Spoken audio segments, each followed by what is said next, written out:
And I heard, I went on Craigslist looking for a job, trying to get out of the concrete. Pouring concrete, that's what I did for a living for many years. And as I got older, I figured I'd find a way to still be in concrete, but do something a little less strenuous.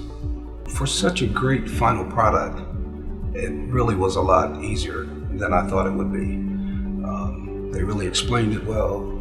I had no problems, picking it up. Of course, you can't take everything in, but they do give you a nice book to go along with what you learned here, so you can always refer to the manual. I thought that was cool, and I especially liked the marketing plans that they had. So they give you a lot of support to go along with the training. As I said, I'm 53, so the traditional tearing out, remove and replace, it takes a lot of wear and tear on your body. Fortunately, I haven't had any problems, back problems or leg problems, but I don't want any either.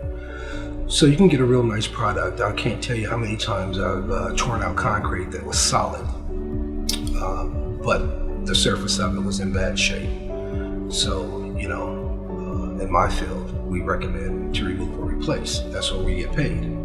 But now we can save the hassle of tearing it out and just redo the surface. It'll save the homeowners money, and also it'll save a lot of physical labor on my part. You know what I mean? You don't have to tear up the yard or any of that. You can just do the procedures that they train you here to prepare the surface, and you can make the new surface almost as if it was a brand new pour. It is a proven method. I've talked to guys here that have done it for a while. I've talked to a couple of guys that have done it with other companies, and they really like this company and are going to stick with this company. And there's a reason for that. You got a method that's tried and true. You got the support to back them up.